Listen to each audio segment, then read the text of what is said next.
Family, ವಿಧವೆಯರಾಗಲಿ, ಮಕ್ಕಳಾಗಲಿ, ನಮ್ಮ ತಂದೆ ಈ ರೀತಿ ತೀರು ಹೋಗಿದ್ದಾರೆ, ದೇಶಕ್ಕೋಸ್ಕರ ಕಾರ್ಗಿಲ್ ವಾರಲ್ಲಿ ಇದ್ದಾರೆ, 61 ವಾರ. ಮೋಸ್ಟ್ಲಿ ಅದೇ ಈಗ ನಾವು ಎಲ್ಲ ಸಂಭ್ರಮ ಕ್ಷಣಗಳು ಅಂತ ಹೇಳ್ತೀವಿ, ಬಟ್ ಆ ಸಂಭ್ರಮಕ್ಕೆ ಸಾಕ್ಷಿಯಾದಂತಹ ಹುತಾತ್ಮ ಯೋಧರ ಸ್ಮಾರಕಗಳು. ಇವತ್ತು ನಮ್ಮ ದೇಶ ಸ್ವಾತಂತ್ರ್ಯವಾಗಿ ಉಳಿದಿರೋದು ಈ ಜನ ಇದರಲ್ಲಿ ಮಾಡ್ತಾ ಇರೋದು ಆ ಬಲಿದಾನದಿಂದಲೇ ಆಗಿರೋದು. ಹೊರತು ಒಂದ್ ವೇಳೆ ಅವ್ರ ಬಲಿದಾನ ಆಗಿಲ್ಲದ್ರೆ ನಾವು ಬೇರೆಯವ್ರಿಗೆ ಇಷ್ಟು ದಿನ ಬೇಕಾಯ್ತಾ ಅದನ್ನ ನಮಗೆ? 1962ರ ವಾರ ಆಗಿರ್ಬೋದು, 65 ವಾರ, 71, 48 ಶುರು. ಅವ ಯಾವತ್ತೋ ಮಾಡ್ಬೋದಿತ್ತು ಇಲ್ಲ, ಅದು ಮಾಡ್ಬೋದಾಗಿತ್ತು. ಅದು ಬಹಳ ದೊಡ್ಡ ಕಾಂಟ್ರವರ್ಸಿ ಆಯ್ತು. ಅದು ಆಕ್ಚುಲಿ ದೇಶಕ್ಕೋಸ್ಕರ ಮಾಡಿದವರ ಹೆಸರನ್ನ ವಾರ್ ಮೆಮೋರಿಯಲ್ ಬೇಕು ಅಂತ 3 ಸಶಸ್ತ್ರ ಪಡೆಗಳು ಇದೊಂದಕ್ಕೆ ರೀತ್ ಇಡ್ತಾ ಇದ್ದಾರೆ ಪ್ರೈಮ್ ಮಿನಿಸ್ಟರ್. ಅದೇ ಸೋಲ್ಜರ್ಸ್ಗಳಿಗೆ, ಅಮರ ಜವಾನ್ಗೆ ದೀಪ ಹಚ್ತಾರೆ. ಓಕೆ ಸರ್, ಹೇಳ್ತಾ ಇದ್ರಿ ಕಾಂಟ್ರವರ್ಸಿ ಯಾಕೆ ಸರ್ ಆ ವಿಚಾರದಲ್ಲಿ ಬೇಕು? ಅಮರ್ ಜವಾನ್ ಜ್ಯೋತಿ ಏನಾಯಿತು, ಇಂಡಿಯಾ ಗೇಟ್ ಹತ್ರ ಮೊದಲಿತ್ತು. ಆಮೇಲೆ ವಾರ್ ಮೆಮೋರಿಯಲ್ ಬೇಕು ಅಂತ ಒಂದು ಬಹಳ ಆಂಟನಿ ಡಿಫೆನ್ಸ್ ಮಿನಿಸ್ಟರ್ ಆಗಿದ್ದಾಗಲೇ ಈ ರಿಕ್ವೈರ್ಮೆಂಟು ನಮ್ಮ ಡಿಫೆನ್ಸ್ ಸರ್ವಿಸ್ ಅವರು ಕೊಟ್ಟಿದ್ದರು. ಮಾಡಲಿಲ್ಲ ಅವರು.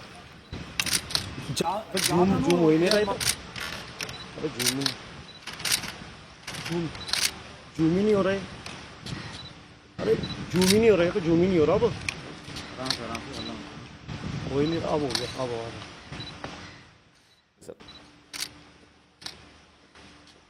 हाँ ಮಾಡಲಿ ಸರ್, ಮಾಡಲಿ.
ಹುತಾತ್ಮ ಯೋಧರ ಸ್ಮಾರಕಗಳಿಗೆ ಗೌರವ ವಂದನೆ ಸಲ್ಲಿಕೆ ಮಾಡ್ತಾ ಇದ್ದಾರೆ ಪ್ರಧಾನಿ ನರೇಂದ್ರ ಮೋದಿಯವರು. ಆ ನೇರ ದೃಶ್ಯಗಳನ್ನು ರಿಪಬ್ಲಿಕ್ ಕನ್ನಡದಲ್ಲಿ ತಾವು ಗಮನಿಸ್ತಾ ಇದ್ದೀರಿ.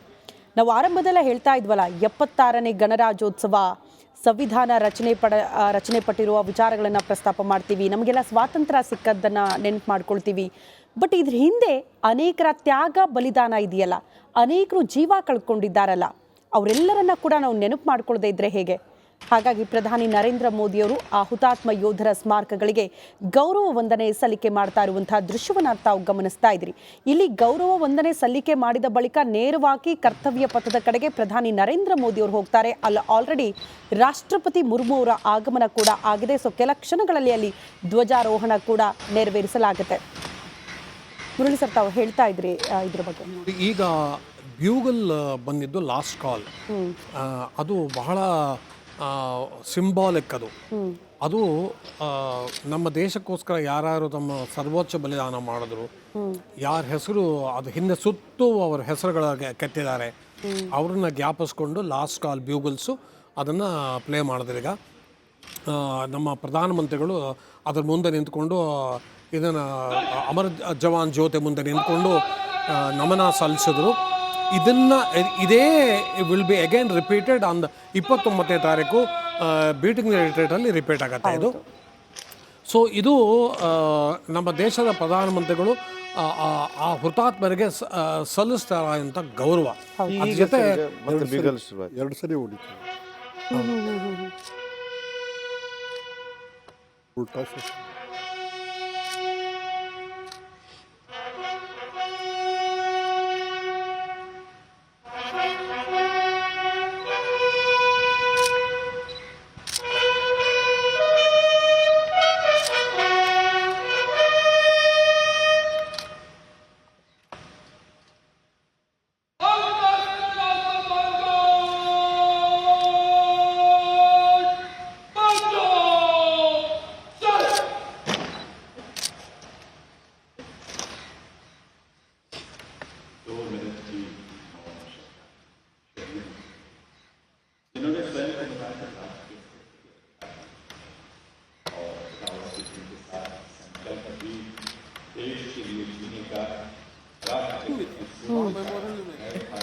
ಆಮೇಲೆ ಇಂಡಿಯಾ ಗೇಟಲ್ಲೂ ಇದೆ, ಹೌದು 2 ಕಡೆ ಇದೆ.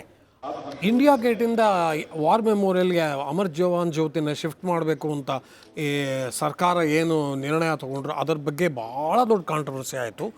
ಅಮರ್ ಜವಾನ್ ಜ್ಯೋತಿ ಬಂದಿದ್ದು ಭಾಳ ಹಿಂದೆ ನೆಹರು ಪ್ರಧಾನಮಂತ್ರಿಗಳಾಗಿದ್ದಾಗಿನ ಕಾಲದಿಂದ. ಅದನ್ನು ನೀವು ಮುಟ್ಟಬಾರ್ದು ಅನ್ನೋ ಒಂದು ಮಾತು ಬಂತು. ಆಗ ಈ ಸರ್ಕಾರ ಏನು ಹೇಳಿದ್ರು, ಅಲ್ಲೂ ಇರುತ್ತೆ ಇಲ್ಲೂ ಇರುತ್ತೆ, ಯಾಕೆ ಯೋಚನೆ ಮಾಡ್ತೀರಾ ಅಂತ ಅಂದ್ಬಿಟ್ಟು ಅಮರ್ ಜವಾನ್ ಜ್ಯೋತಿನ 2 ಕಡೆ ಇಡುವಂಥ ಒಂದು ವ್ಯವಸ್ಥೆ ಮಾಡಿದ್ದಾರೆ. ಇದು ಬಹಳ ದೊಡ್ಡ ನಾವು ಇದರಿಂದ ಕಲ್ತ್ಕೊಳ್ಳೋದು ಬಹಳ ಇದೆ. ನಾವು ನಮ್ಮ ದೇಶಕ್ಕೋಸ್ಕರ ಯಾರ್ಯಾರು ಇಂತಹ ಸರ್ವೋಚ್ಚ ಬಲಿದಾನ ಮಾಡಿದ್ದಾರೆ ಅವ್ರನ್ನ ನಾವು ಇವತ್ತು ನೆನೆಸ್ಕೊಳ್ಳೋದು ನಮ್ಮ ಕರ್ತವ್ಯ. ಇದ್ರ ಮೂಲಕ ನಾವು ಅದನ್ನು ನೆನೆಸ್ಕೋಬೋದು. ಮತ್ತು ಈ ಅಮರ ಜವಾನ್ ಜ್ಯೋತಿ ಅದು ಪ್ರಜ್ವಲಿಸ್ತಾ ಇರಬೇಕು ಕಂಟಿನ್ಯೂಸ್ಲಿ. ಅದು ಆರದೇ ಇರುವಂತಹ ಜ್ಯೋತಿ, ಆರಿ ಹೋಗುವ ಆಗಿಲ್ಲ ಅದು. ಯಾಕೆ ಅಂತ ಹೇಳಿದ್ರೆ ಎಷ್ಟೆಷ್ಟು ವೀರಾತ್ಮಗಳು ನಮ್ಮ ದೇಶಕ್ಕೆ ಬಲಿದಾನ ಕೊಟ್ಟಿದ್ದಾರೆ, ಅವರ ಶಕ್ತಿ ಸಂಕೇತ ಅದು. ಆ ಜ್ಯೋತಿ, ಆ ಅಮರ ಜ್ಯೋತಿ ಬಗ್ಗೆ ಭಯಂಕರ ಪವಿತ್ರತೆ ನಮ್ಮ ದೇಶಕ್ಕೆ ಎಲ್ಲರಿಗೂ ಇರಲೇಬೇಕು, ಇದೆ.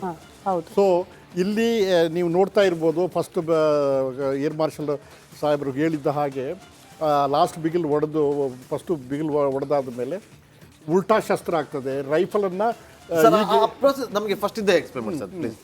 ಫಸ್ಟಿಗೆ ಈಗ PM ಬರ್ತಾರಂಗೆ ಅವರು ಕಮಾಂಡ್ ಶುರು ಮಾಡ್ತಾರೆ. ಅಲ್ಲಿಂದ ಶುರು ನಮಗೆ ಹೇಳಿ ಸರ್, ಅಲ್ಲಿ ಏನು ಹೇಳ್ತಾರೆ ಅದು ಸ್ವಲ್ಪ ನಮ್ಮ ವೀಕ್ಷಕರಿಗೆ. ಫಸ್ಟ್ಲಿ ಇದು ರಿಪಬ್ಲಿಕ್ ಡೇ ಆಗಲಿ ಸ್ವಾತಂತ್ರ್ಯ ದಿವಸವಾಗಲಿ 2 ದಿವಸಗಳು ಫಸ್ಟಿಗೆ ವಾರ್ ಮೆಮೋರಿಯಲ್ಗೆ ಪ್ರಧಾನಮಂತ್ರಿ ಬಂದೇ ಬರ್ತಾರೆ. ಈಗ 1 ನಿಮಿಷ, ಈಗೇನು ಅದು ಸೈನ್ ಮಾಡ್ತದೆ ಅವರಿಲ್ಲ. ಈಗ ಅಲ್ಲಿ ಒಂದು ವಾರ್ ರಿಜಿಸ್ಟರ್ ಇದೆ, ವಾರ್ ಮೆಮೋರಿಯಲ್ ರಿಜಿಸ್ಟರ್ ಇದೆ. ಅದು ಆ ವಿಸಿಟರ್ ರಿಜಿಸ್ಟರ್ಗೆ ಅವರು ಸೈನ್ ಹಾಕಬೇಕು. ವಿಸಿಟರ್ ನಾವು ಹೋದಾಗ ಸೈನ್ ಹಾಕ್ತೀವಿ.